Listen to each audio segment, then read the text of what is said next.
Hello mga ka-planters.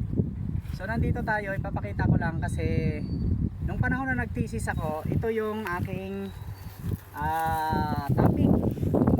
Yung pamagat nun ay the effectiveness of using wind turbine. Wind turbine kasi yan. In business operation in selected municipalities of Nueva Ecija. So yun doon namin doon kami nag-investigate or nag-documentation sa Nueva Ecija. So napatunayan natin doon na talagang pwede siya sa mga farm operation. Ang totoo, yung mga na-interview namin doon, mga poultry farms, mga ganito, mga farm din na kamukha nito. So ito, may kakilala kaming client na nag-recommend kami ng wind turbine. So ayan, bumili siya ng dalawa dito sa farm, tapos may isa pa siyang property, meron din siyang isang wind turbine din na binigay. So yan, napakainam mga ka-planters. Hangin lang ang nagpapatakbo, walang kuryente na kailangan. Tuloy-tuloy ng pag-ahon ng tubig, bumubomba ng tubig, yan o. Basta malakas ang hangin, mas masarap. Pag bagyo, meron naman yung shutter na pwede mo siyang patayin pag malakas ang hangin, pag malakas ang bagyo. Itutupi lang yung puwit niyan para ang mangyayari, iikot lang siya ng iikot, ganun lang. Hindi siya sasalubong sa hangin. So yan, may shutter lang yan. Kaya niyan mag-ahon ng 1,000 liters a day mga ka-planters. O minsan higit pa, depende sa lakas ng hangin na binibigay niya. Gaano karami yung 1,000 liters? Minimum yun minimum.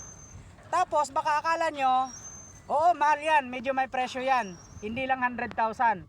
Pero ang useful life niyan, aabuti ng 25 years ang useful life basta ayos lang yung maintenance.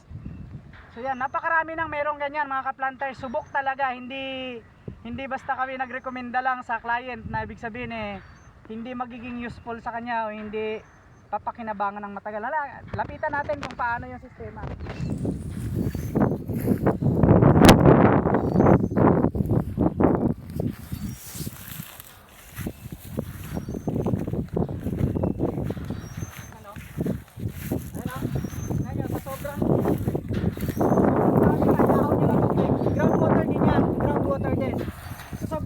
Naihaw na tubig. Ayan nagkatubig na yung kasi pagka sumusobra na yung doon, pagka hindi nadidetect agad ng napuno na yung lagayan, bubomba pa rin siya ng magbubomba. Yan, malakas yan mga planters.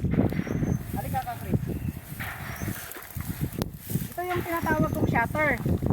Ibababa mo lang ito, pagka ibinaba mo ito, pagka ibinaba natin ito, tendency niyan, kakalas yung nandun sa ibabaw. Titigil siya sa pag-ikot ng sumasalubong sa hangin. Gaganon lang siya. Yung rotation niya, hindi siya sasalubong sa hangin. Pag napuno yan, kamukha ko palagay ko puno na siya. Pero matakbo naman yung tubig kasi pagka tuloy-tuloy na doon sa yan, kamukha nito. Tapos lapit mo. Kamukha nito mga ka-planters, ito yung pinaka-exhaust niya. Ayan, papunta sa mga puno ng kalamansi. Yan. Nasa 1,000 yata yun o 500 na puno ng kalamansi yung bagong mga nakatanim mga ka-planters. So yan ang nagsusuporta dyan. Napakaganda. Sana ito yung magiging business models ng mga malalaking farm. Wind is a free energy. Kahit saan may hangin. Ang totoo lang, sa totoo nga dahil nga tropical country tayo, hindi naman nawawalan talaga ng hangin sa buong taon halos. Lalo na yung mga ganitong lugar na wala namang nakapaligid na kabundukan. Kaya malakas ang hangin Tuloy-tuloy yan, puno na Puno na, napakaganda.